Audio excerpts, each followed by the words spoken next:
This isn't a charity, Ms. Evans. Payment is due. The landlord's voice was as thin and sharp as the eviction notice he'd tacked to my door. I clutched my daughter, Lily, a little tighter, her small hand gripping a strand of my hair. His words echoed in the cramped, damp hallway of our apartment building, a place that had stopped feeling like a home months ago. It was just a space we occupied, a temporary shelter from the rain that seemed to fall perpetually in our lives, both outside and in. His eyes, small and beady, flickered from my face down to Lily, a flicker of something that might have been pity if it weren't so steeped in impatience.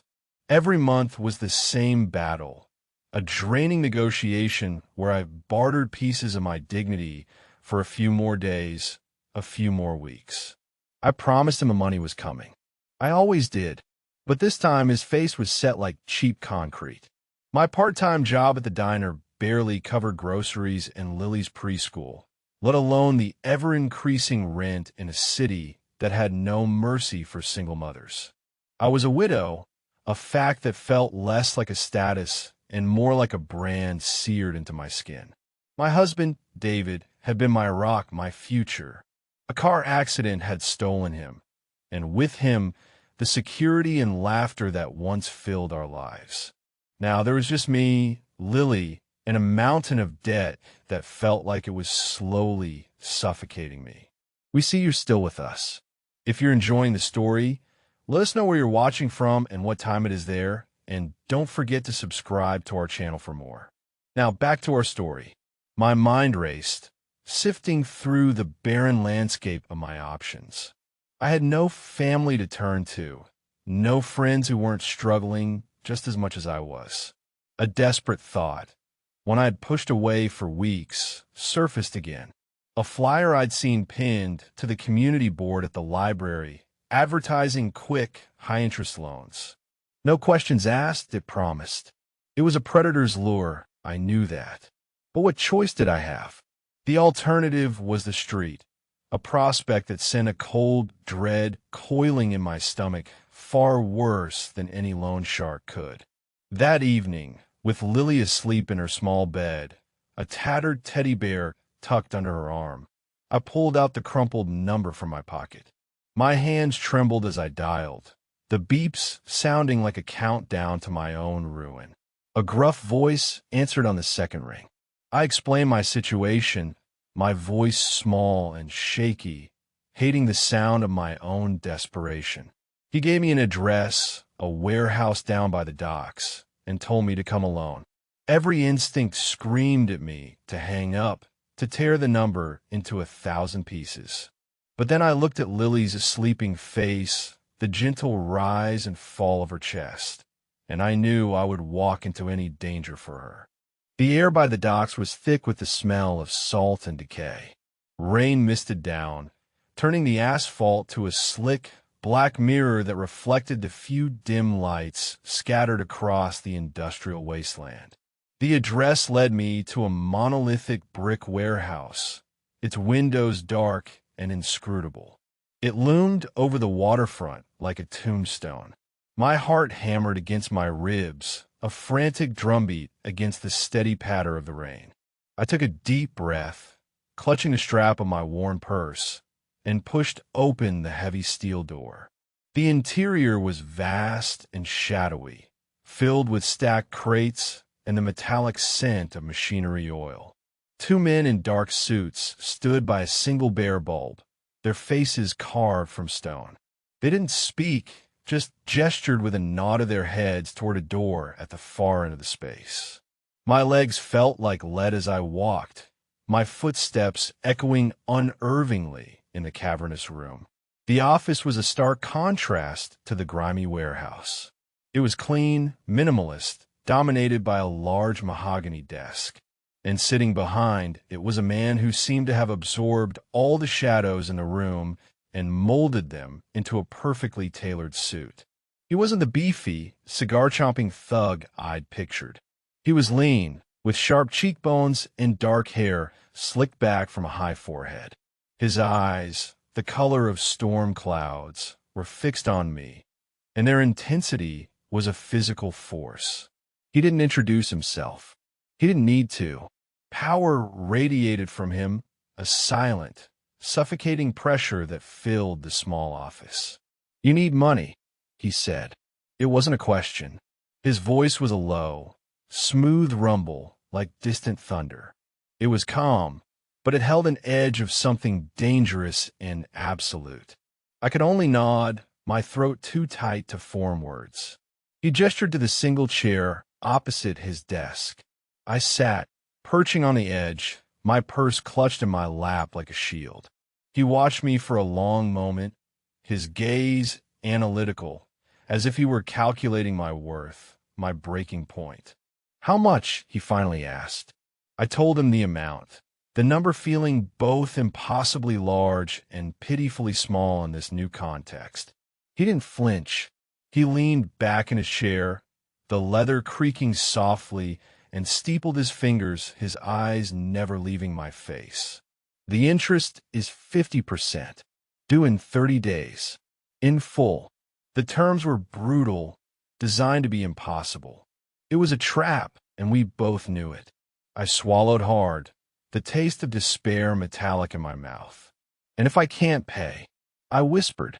A small, cold smile touched his lips, a fleeting expression that didn't reach his eyes. "We don't deal in if, Ms. Evans. We deal in certainties. You will pay." His use of my name sent a jolt of fear through me. How'd he know my name? I had only given a first name, Clara, on the phone. This was a mistake. A terrible, life-altering mistake. I should have run. I should have taken my chances on the street. But I was here now, caught in his unnerving gaze, a fly already tangled in a spider's web. It was then that a picture on his desk caught my eye. A framed photograph of a young man, laughing. The smile was infectious, full of a light and joy that seemed completely alien to the man sitting before me. But there was an undeniable resemblance. A brother, perhaps. The thought was a strange, humanizing detail in this terrifying encounter. I looked away, back to the imposing figure who held my fate in his hands. He pushed a stack of cash across the desk, the crisp bills held together by a simple paper band. "Your decision," he said, his voice flat. The money sat there, a lifeline and a noose all in one. My hand trembled as I reached for it. As my fingers brushed against the notes, I felt his gaze intensify, pinning me in place. The transaction was complete. I had sold a piece of my soul. I didn't know his name, but I knew, with a certainty that chilled me to the bone, that this man, this dark, powerful enigma, now owned me. The next 30 days passed in a blur of anxiety. The money placated my landlord and bought us a temporary reprieve, but the relief was overshadowed by a constant, gnawing dread. The due date loomed, a black hole on the calendar, pulling all my hopes into its void. I picked up extra shifts at the diner until I was running on fumes, my body aching and my mind numb with exhaustion. Every dollar I earned felt like a single drop of water trying to fill an ocean. It wasn't enough. It would never be enough. Lily, sensitive to my stress, became more subdued. She would watch me with wide, worried eyes, her little brow furrowed. "Are you sad, Mommy?" she'd ask, her small voice piercing through the fog of my worry. I would force a smile, scoop her into my arms, and lie. "No, baby. Mommy's just tired." But I was sad. I was terrified.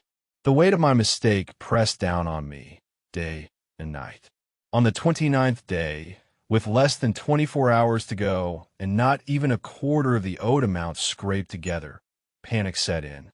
It was a cold, constricting thing that made it hard to breathe. I sat at my small kitchen table, staring at the meager pile of cash, the walls of my apartment feeling like they were closing in. That evening, I did something even more foolish than taking the loan. I went back to the warehouse. I didn't have a plan. I was driven by sheer, unadulterated desperation, clinging to the sliver of a hope that I could reason with him, beg for more time. The same two men stood guard, their expressions as blank and unforgiving as before. They let me pass without a word, as if they were expecting me. He was in the same office, at the same desk, looking over some ledger. He didn't look up when I entered. "You're early," he said, his tone devoid of any emotion. "Payment isn't due until tomorrow." My voice, when I finally found it, was a broken whisper. "I don't have it." He finally lifted his head, and his stormy eyes met mine. There was no surprise in them, only a cold, hard finality. "I told you, Miss Evans. We don't deal in if—" I started to plead, the words tumbling out in a frantic, incoherent stream. I told him about Lily, about my job, about how hard I'd tried. I offered to work off the debt, to clean the warehouse, to do anything. I was debasing myself, stripping away the last shreds of my pride, but I didn't care. All I could see was Lily's face. He listened in silence, his expression unreadable. When I had finally exhausted my pleas, a heavy silence fell between us. "You have a daughter," he stated, his voice now holding a different note, a flicker of something I couldn't identify. Before I could answer, the office door swung open. One of the guards leaned in. "Boss, there's a situation." The man at the desk, the boss, held up a hand, silencing him without looking away from me. His focus was entirely on me, intense and unwavering. It felt like an interrogation. "A child," he repeated quietly, almost to himself. "What is her name?" "Lily," I choked out. The name hung in the air. For the first time, a crack appeared in his glacial composure. A muscle in his jaw twitched. His eyes, for a split second, seemed to look past me, at some memory, some ghost. He stood up abruptly, the movement so sudden it made me flinch. "Bring your daughter here," he commanded. My blood ran cold. "No," I said, the word coming out stronger than I expected. "She has nothing to do with this." His gaze hardened again, the brief flicker of vulnerability gone as quickly as it had appeared. "That was not a request. You have failed to uphold your end of our agreement. Your collateral is now whatever I say it is. Bring her to me, or my men will." The threat was absolute. I was trapped. Arguing was futile. Defiance would only make it worse. Trembling with a mixture of fear and rage, I left the office. The drive home was a nightmare. My mind was a maelstrom of horrific possibilities. What did he want with Lily? The thought was too terrible to complete. When I got to my apartment, I found Lily awake, sitting up in her bed. I had a bad dream. "Mommy," she said, her lower lip trembling. I hugged her fiercely, burying my face in her hair, trying to memorize her scent, the feel of her small body in my arms. I felt like a traitor, leading my own child into the lion's den. But I had no other path to walk. Holding Lily's small hand in mine, I walked back into the warehouse. The place felt even more menacing with my daughter beside me. She looked up at the towering stacks of crates with wide, curious eyes, oblivious to the danger that saturated the air. The two guards watched our approach, their faces impassive, but I thought I saw a flicker of something. Surprise? Pity in one of man's eyes as he looked at Lily. In the office, the boss was standing by the window, looking out at the rain-slicked docks. He turned as we entered, and his eyes immediately found Lily. For a long, silent moment, he just stared. The air grew thick with tension, so heavy I could barely draw breath. Lily, sensing my fear, hid behind my leg, peeking out at the imposing stranger. The boss's hard expression began to change. It wasn't a softening exactly, but a profound, shattering shift. His focus was locked on Lily's face. He took a slow step forward, then another. He crouched down, bringing himself closer to her level, a movement that seemed uncharacteristically gentle for a man of his stature and aura. "Hello," he said, his voice softer than I had ever heard it. Lily shyly ducked her head. Then she must have felt some shift in the atmosphere, some lack of immediate threat, because she peeked out again. And she smiled. It was a small, hesitant smile, but it was pure Lily, full of innocent, unreserved light. As soon as she did, the man in front of her froze. A sharp, audible intake of breath. The color drained from his face, and his stormy eyes widened with a look of stunned disbelief, of profound shock and pain. It was as if he had seen a ghost. His gaze was fixed on Lily's smile, on the way her eyes crinkled at the corners, the specific curve of her lips. He looked from her face to the photograph on his desk, the one of the laughing young man, and then back to Lily. His own lips parted slightly, but no sound came out. He reached out a hand, his fingers trembling almost imperceptibly, as if to touch her cheek, but he stopped himself, letting it fall back to his side. "Angelo," he whispered, the name a raw, broken sound. He wasn't speaking to us. He was speaking to the ghost that Lily's smile had conjured. He straightened up slowly, turning away from us to face the window again, his back a rigid line of tension. His composure, the iron control he wielded like a weapon, was completely shattered. I could see the reflection of his face in the dark glass, and the expression on it was one of raw, unguarded grief. It was the face of a man utterly undone. He stood there for what felt like an eternity, his shoulders rising and falling with deep, controlled breaths. When he finally turned back to face me, his eyes were shadowed, haunted. The cold, ruthless creditor was gone. In his place was someone else, someone vulnerable and deeply wounded. "Angelo was my brother," he said, his voice quiet, rough with emotion. "My younger brother. He had that same smile." He looked at Lily again, who was now clutching my leg tightly, sensing the heavy, strange atmosphere. "He was killed 5 years ago." The pieces clicked into place. The photograph, the shock, the whispered name.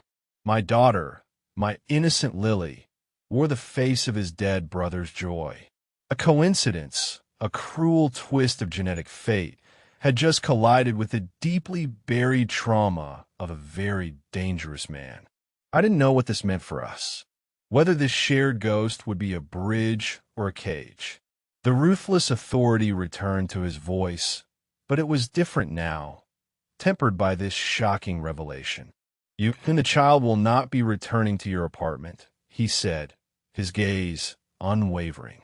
"You will come with me." It was a command, but it no longer felt like the threat of a predator to its prey. It felt like something else entirely. A declaration, a claim, as if in that one fleeting smile, he had seen something he thought was lost forever, and he was not going to let it go. The drive was silent and tense. I sat in the back of a black, luxury sedan, Lily asleep in my lap, her head resting on my chest. One of his stone-faced men drove, while the boss sat in the passenger seat, staring out at the rain-streaked cityscape. He hadn't said another word to me since his command at the warehouse. I didn't know his name, where he was taking us, or what he intended to do. I was a prisoner, albeit one who hadn't been put in chains. We left the gritty, industrial part of the city behind, moving into a neighborhood of sprawling estates hidden behind high walls and wrought iron gates. The car slowed and turned, passing through a set of imposing gates that swung open silently as we approached. We drove up a long, winding driveway flanked by perfectly manicured trees, finally stopping in front of a house that could only be described as a mansion. It was a modern fortress of glass, stone, and dark wood, illuminated by soft, recessed lighting that made it glow against the stormy night sky. This was a world away from my cramped, crumbling apartment. It was a different universe. The driver, whose name I would later learn was Marco, opened my door. The boss was already out of the car, standing on the grandstone steps, waiting. "Bring your daughter inside," he ordered, his voice echoing slightly in the vast, open entryway. I carried the sleeping Lily into a foyer that was larger than my entire apartment. The floors were polished marble, and a crystal chandelier hung from the two-story ceiling, casting a dazzling, fractured light. An older woman with a kind face and hair pulled back in a neat bun was waiting for us. "This is Sophia," the boss said. "She is my housekeeper. She will show you to your rooms." Sophia gave me a small, reassuring smile. "The little one looks tired," she said softly. "Let me help you." She led me up a wide, sweeping staircase to the second floor. The hallway was lined with art that looked like it belonged in a museum. She opened a door to a suite of rooms that took my breath away. There was a large bedroom with a king-size bed, a connected sitting room with a plush sofa, and a bathroom bigger than Lily's entire bedroom back home. A small, child-sized bed had already been set up in the corner of the main bedroom, turned down and waiting. Sophia helped me gently lay Lily down, tucking the soft duvet around her. "If you need anything, Ms. Evans, anything at all, you need only ask," she said, her tone gentle but professional. She then quietly excused herself, leaving me alone in the opulent, silent room. I felt like I was in a dream, or perhaps a gilded cage. I walked over to the immense window, which looked out over a sprawling garden and a sparkling pool, even now glistening in the rain.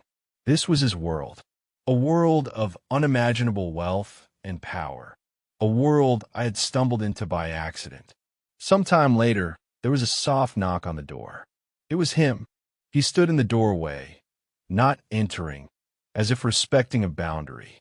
He had changed from his suit into a simple black sweater and dark pants, which somehow made him look even more imposing without the formal armor. "My name is Vincenzo Costello," he said, finally giving a name to the phantom who had seized control of my life. "You are safe here. No one can harm you or your child." The words were meant to be reassuring, but they carried an undercurrent of possession. "Safety at what cost? Why am I here, Mr. Costello?" I asked, my voice steadier than I felt. "You call me Vincenzo," he corrected me, a subtle assertion of intimacy that I did not feel. "You are here because I have decided it. Your debt is resolved. Your landlord will no longer be an issue. Your life in that apartment is over." He was systematically erasing my old life, my problems, with a wave of his hand. It was terrifying, and I had to admit a small, treacherous part of me was relieved. "And I'm just supposed to accept this? To be your prisoner?"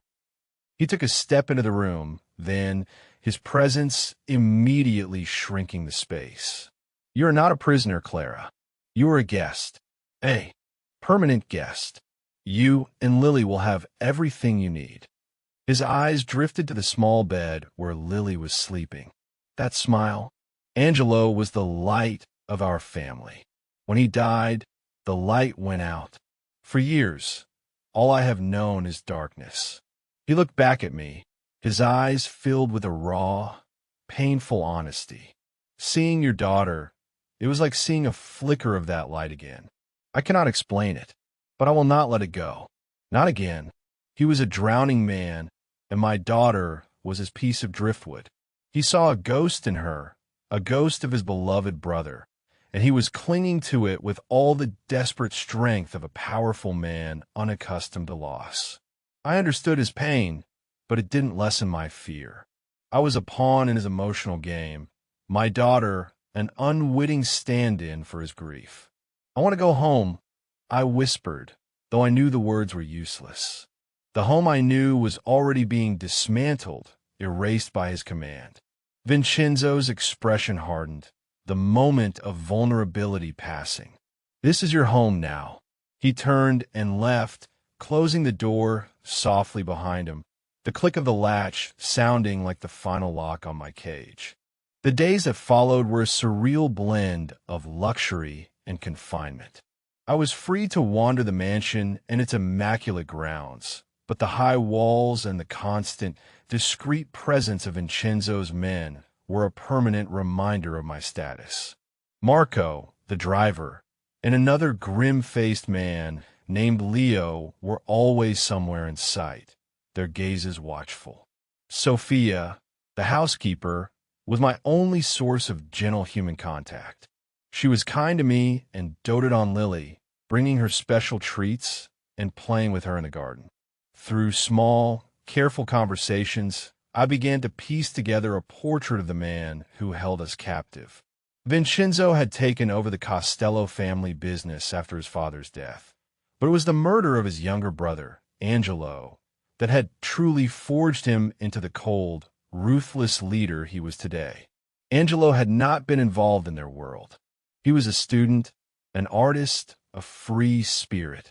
He had been killed in a botched enemy hit meant for Vincenzo, a victim of a war he had no part in. The guilt and grief had hollowed Vincenzo out, leaving behind only duty and a thirst for control. He was never the same after Master Angelo died.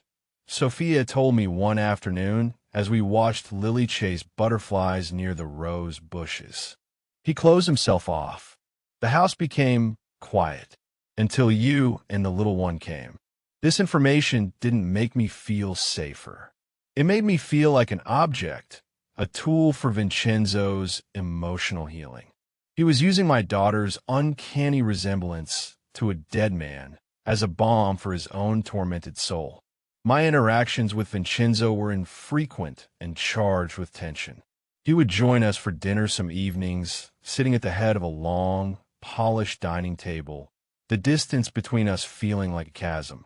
He would watch Lily, his gaze intense, a strange mix of sorrow and something I couldn't decipher. He rarely spoke to me directly, and when he did, it was in short, declarative sentences. The child needs new clothes. Sophia will arrange a shopping trip. I've had a tutor arrange for her. He was providing for us, controlling every aspect of our lives, wrapping us in a cocoon of wealth and security. But it was a suffocating embrace. He was building a new life for us, but it wasn't our life. It was his. One evening, he found me in the library, a vast, two-story room filled with thousands of books. I was running my hand along the spines, feeling a profound sense of loneliness. "Do you read?" he asked from the doorway. I nodded. "When I have the time."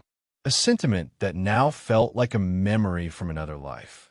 He walked over to a shelf and pulled out a worn, leather-bound book. It was a collection of poems. "This was Angelo's," he said, his voice low. He opened it to a random page and read a few lines aloud. His voice, usually so hard, held a different cadence, a softness reserved for the memory of his brother. The poem was about finding light in unexpected places. When he finished, he looked at me, his eyes searching my face. "He saw beauty everywhere," Vincenzo said. "I only see threats." In that moment, the formidable mafia boss disappeared, and I saw only a man drowning in his own darkness, haunted by the ghost of a brother he couldn't protect. He was showing me a piece of his brokenness, a sliver of the vulnerability he kept so heavily guarded. It was a calculated move, I knew, a way to bind me to him not just with force, but with understanding, with a shared glimpse of his pain. But it was effective. For the first time, I felt a flicker of something other than fear. It was a dangerous, unwelcome feeling. Pity, empathy even. And as he stood there, holding his dead brother's book, I realized the gilded cage he had built around us was also his own prison. He was as trapped by his past as I was by his present. The walls were meant to keep threats out, but they also kept him locked inside with his ghosts. Life settled into a strange, disquieting routine. Mornings were for Lily's lessons with the private tutor Vincenzo had hired, a kind, patient woman named Mrs. Gable.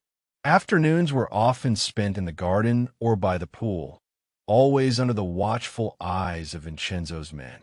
Lily, resilient and adaptable as children are, seemed to be thriving. She loved the big house, the endless garden, and the attention from Sophia. She seemed to have forgotten our old life, our cramped apartment, the constant worry that had been my shadow. Her laughter echoed through the sterile halls of the mansion, and I knew Vincenzo heard it. He heard the ghost of his brother in her joy. Sometimes I would catch him watching her from a window or a distant doorway, his face a mask of conflicting emotions. My old life felt like a distant dream. I learned from a news report on a television left on in the kitchen that my old apartment building had been bought by a new development corporation. The tenants, including my old, bitter landlord, had all been forced out. I knew without a doubt that Vincenzo was behind it. He wasn't just solving my problems. He was eradicating my past, severing every tie I had to my former life, making me completely dependent on him. My fear of him began to be complicated by other, more confusing emotions. His protection was absolute. One afternoon, a car I didn't recognize followed Sophia and me back from a rare trip into the city for Lily's clothes. Before I could even feel a spike of alarm, a black SUV, the same kind as men drove, seemed to materialize out of nowhere, boxing the car in. Leo got out, spoke to the driver, and the car sped away. When we returned to the mansion, Vincenzo was waiting in the foyer, his face like a thundercloud. "You are not to leave the grounds again without my express permission," he said, his voice a low growl. "But Lily needed shoes," I argued, a spark of defiance flaring up. "Then the stores will be brought here," he countered, his voice leaving no room for argument. His possessiveness was suffocating, but it was also a shield.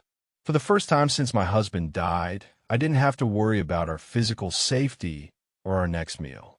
The price was my freedom, but the benefit was a security I had forgotten existed. The emotional walls I had built around myself began to crack. I saw the way he looked at Lily, not just as a painful reminder of his brother, but with genuine, gentle affection. He started leaving small gifts for her outside our door. A rare doll, a beautifully illustrated book. He never gave them to her himself, as if he couldn't bear the direct interaction, the direct comparison. One night I couldn't sleep. The silence of a huge house was oppressive. I walked downstairs to the kitchen to get a glass of water and found him there, sitting in the dark, a glass of amber liquid in his hand. The photograph of Angelo was on the table in front of him. He looked up as I entered, his eyes shadowed. "I apologize if I woke you," he said. "You didn't," I replied, moving to the sink. "Just a bad dream." I filled a glass with water, my back to him, acutely aware of his presence. "Tell me about her father," he said, his voice quiet. The question surprised me. We never spoke of David. "His name was David," I said, turned to face him. "He was a good man, a kind man. He loved Lily more than anything." I saw a flicker of something in Vincenzo's eyes. Jealousy? Regret? He was lucky, Vincenzo said, more to his glass than to me. He got to have that. We stood in silence for a moment, two lonely people in a vast, dark kitchen, connected by ghosts and grief. "He protects her," Vincenzo said suddenly, his gaze intense. "From beyond the grave. He sent her to me." The statement was so arrogant, so steeped in his own grand narrative, that I should have been angry. But looking at him, a powerful man so utterly broken by grief that he had to believe in signs and fate, I just felt a profound sadness. "She is not a sign, Vincenzo," I said softly. "She's a little girl." He looked at the photograph, then back at me. "To me," he said, his voice barely a whisper, "she is a second chance." A week later, the fragile piece of our gilded cage was shattered.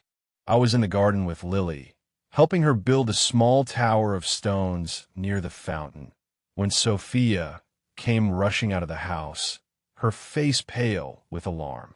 "Clara, you must come inside.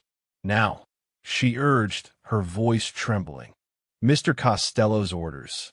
She scooped up a protesting Lily and hurried us both back into the fortress-like mansion. Inside, the atmosphere was thick with a new and palpable tension. Men I had never seen before, all dressed in dark suits and carrying themselves with a soldier's lethal poise, were positioned throughout the house. Leo and Marco stood flanking the main entrance, their hands resting near their jackets. Vincenzo was in his office, the door ajar. I could hear his voice, low and sharp, speaking rapidly in Italian on the phone. Fear, cold and familiar, gripped me. This was different from my personal terror of Vincenzo. This was the fear of his world, the violent, brutal world that Angelo had been a casualty of. This was the threat he was always watching for. He ended his call and strode out of the office, his face a mask of controlled fury. His eyes found me immediately. Take Lily upstairs to your room. Lock the door. Do not open it for anyone but me. Do you understand? He commanded. The steel in his voice was absolute. I nodded, my heart pounding. I took Lily's hand and hurried her up the stairs, trying to shield her from the charged atmosphere, from the grim-faced men who were preparing for war. From the safety of our rooms, I could hear the muted sounds of activity below, cars arriving and leaving, the low murmur of male voices. I sat on the bed, holding Lily close, singing her soft lullabies to distract her, while my own mind raced with terrifying possibilities. Hours passed. The sun began to set, casting long, ominous shadows across the lawn. Finally, I heard heavy footsteps approaching our door, followed by a sharp knock. Clara, it's me. I unlocked the door to find Vincenzo standing there. He looked exhausted, but the fury in his eyes had been replaced by a cold, hard resolve. What's happening? I asked. He stepped inside, closing and locking the door behind him. An old rival, the Rizzo family. They believe I have a weakness. They intend to exploit it. His eyes flickered toward Lily, who was now playing with her dolls on the floor, oblivious. My blood ran cold. Me? I whispered. They think I'm your weakness? He gave a slight, grim nod. They have made threats. Against you. Against the child. The air left my lungs. The abstract danger of his world had just become terrifyingly concrete. They were targeting us. They were targeting my daughter. Vincenzo saw the terror in my face. He stepped closer, his large frame seeming to shield me from the unseen threat. Listen to me, Clara, he said, his voice low and intense. They will not touch you. They will not get near you. I will burn their entire world to the ground before I let them lay a finger on either of you. His promise was savage, brutal, but it was the most reassuring thing I had ever heard.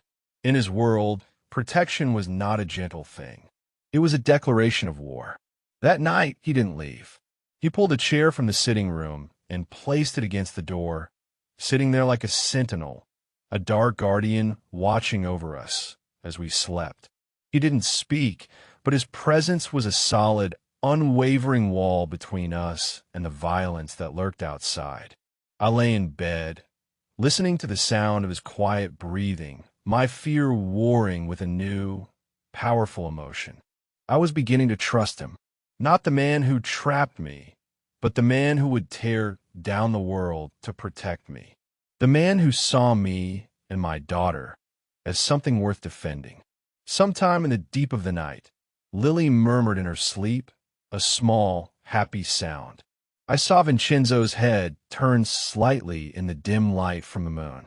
He was not just guarding a strategic asset. He was guarding that sound. He was guarding the flicker of light he thought he had lost forever. The war with the Rizzo family had begun, and we were at its center. The mansion transformed into a command center. The quiet luxury was replaced by a constant, humming tension.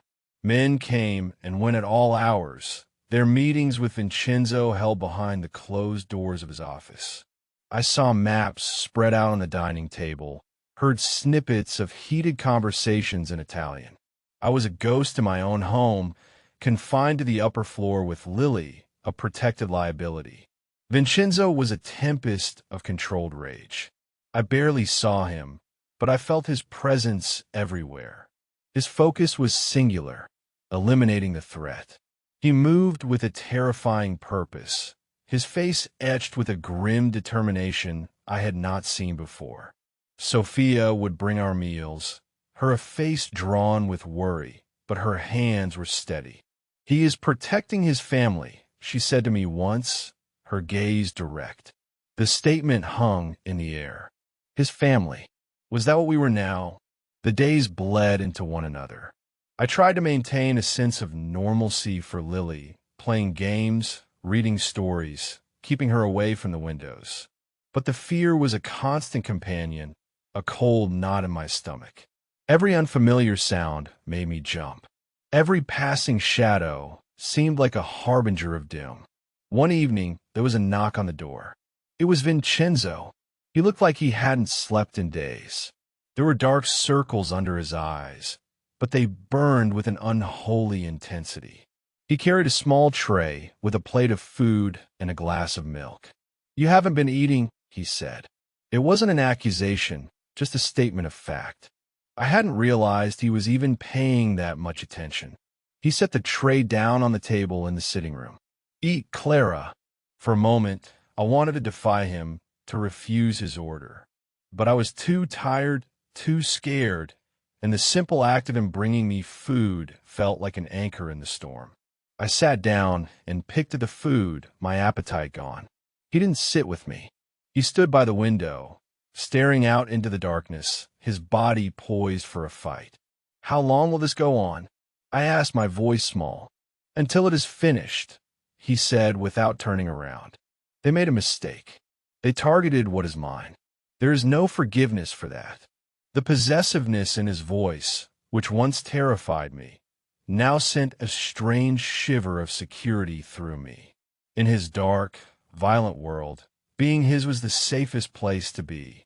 He finally turned from the window and looked at me, his gaze softening almost imperceptibly as it fell on Lily, who was asleep in her bed.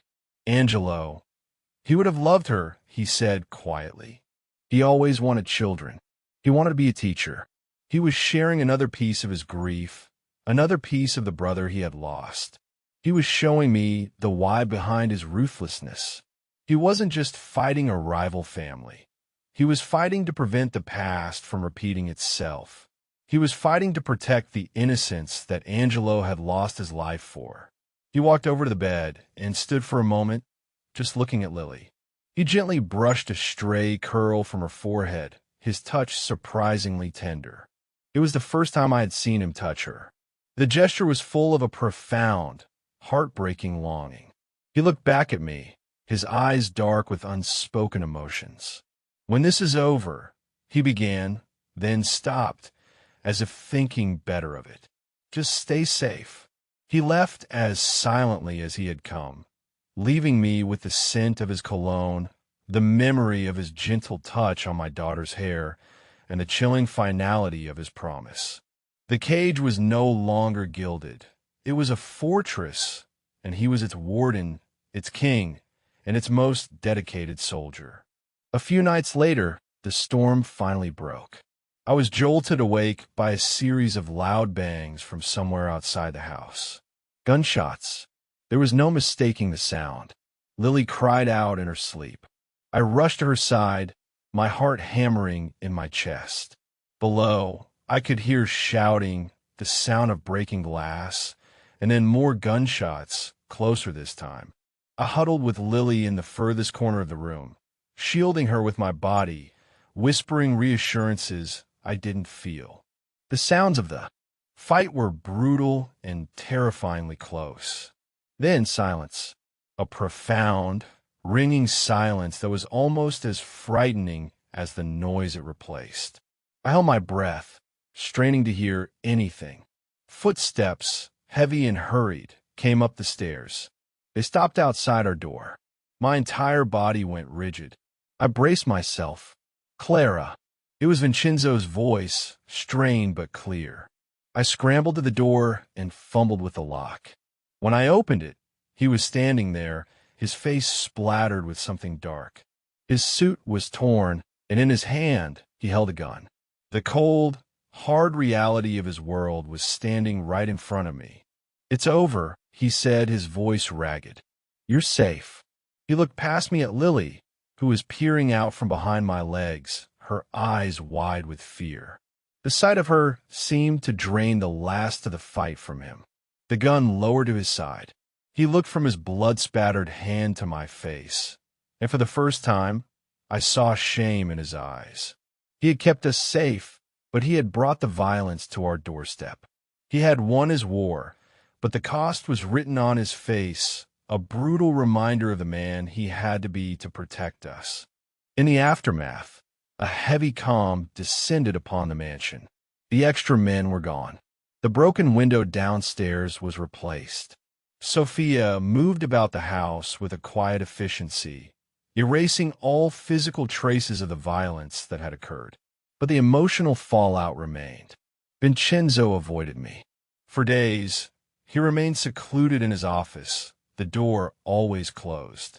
I would see him only in passing, a dark, brooding figure moving through the halls of his silent kingdom. He had won the war. He had eliminated the Rizzo family as a threat, but he seemed more distant than ever. I knew he was ashamed that the violence of his life had touched ours, that I had seen the brutal reality of how he maintained his power. He had built this fortress to keep us safe, but the battle had been fought on its very threshold. He believed he had failed. One evening, I couldn't stand the silence any longer. I found him on the terrace overlooking the garden, a lone figure silhouetted against the twilight sky. He was staring into the distance, a glass of whiskey in his hand. I walked up behind him, my footsteps soft on the stone. He didn't turn, but I knew he was aware of my presence. "Thank you," I said. My voice was quiet but clear in the still evening air. He flinched, as if the words were a physical blow. "For what?" he asked, his voice rough. "For keeping us safe. You promised you would, and you did." He finally turned to face me. In the dim light, his face was a mask of self-loathing. "You saw what I am, Clara. The violence. The death. I brought that to you. To your child. I saw what you had to do." I corrected him gently. "I'm not naive, Vincenzo. I knew who you were when I took your money. I chose this path, but I never could have protected her the way you did." He searched my face, looking for revulsion, for fear. He seemed unable to comprehend that I wasn't recoiling from him. I reached out and put my hand on his arm. His muscles were tense beneath his shirt. He looked down at my hand, then back up at my face, a flicker of disbelief in his eyes.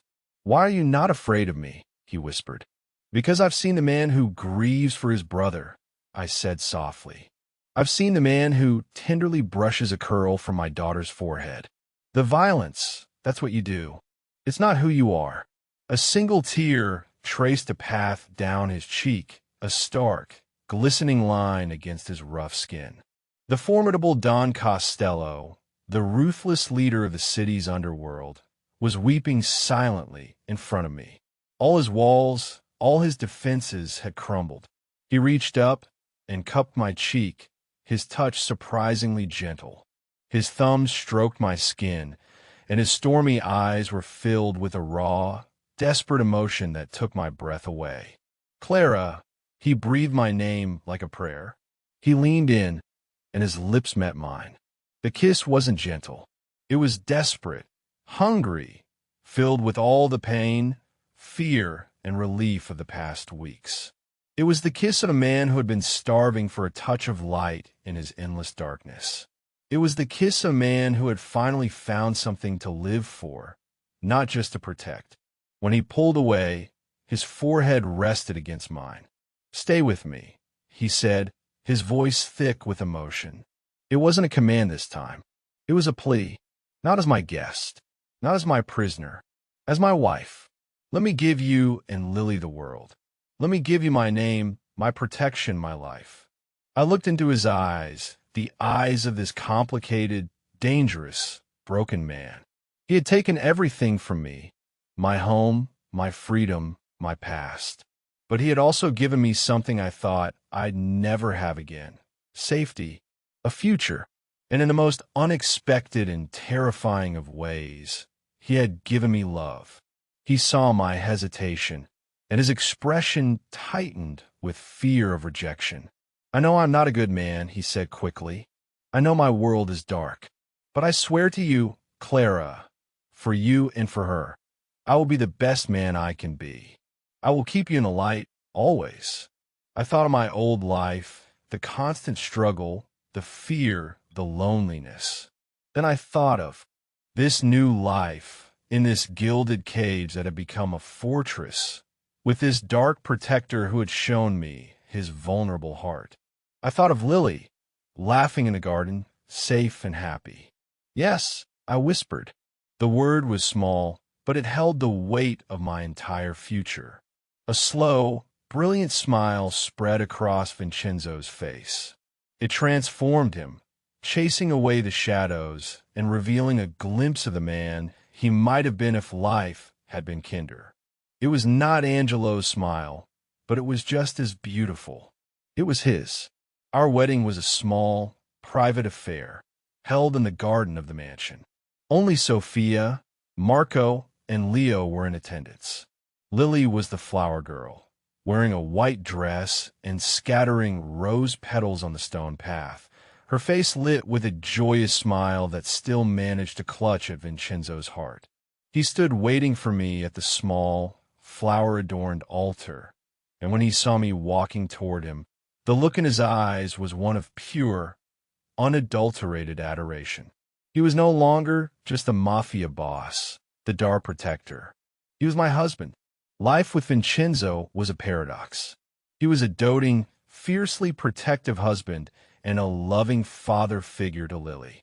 He taught her how to play chess, read her bedtime stories in his low, rumbling voice, and his face would light up whenever she ran to greet him.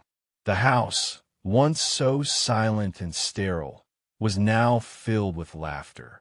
My laughter, Lily's laughter, even on rare occasions, Vincenzo's deep, rumbling laugh. He showered us with every luxury imaginable, but the greatest gift he gave us was his love and the absolute certainty of our safety. His world, however, never truly went away. The business meetings still happened behind closed doors. The men with hard eyes and grim faces still came and went, but he shielded me from it. He created a bubble for us, a sanctuary of family and love in the heart of his dangerous empire. He made a clear delineation between his two lives. Inside the walls of our home, he was a husband and a father. Outside, he was Don Costello. One afternoon, I found him in his office, looking at the photograph of Angelo that still sat on his desk. He looked up as I entered and smiled, a genuine, easy smile that I'd come to cherish. "I was just thinking," he said, "that he would have approved." He pulled me onto his lap and wrapped his arms around me. He always told me I needed to find some light. I just never thought I would. He kissed me, a deep, loving kiss that spoke of contentment and a hard-won peace. He was still a dangerous man. His empire was still built on fear and violence. But he had found his humanity again, in me and in the little girl with his brother's smile. I was no longer a widow, struggling to survive. I was Clara Costello, the wife of the most powerful man in the city.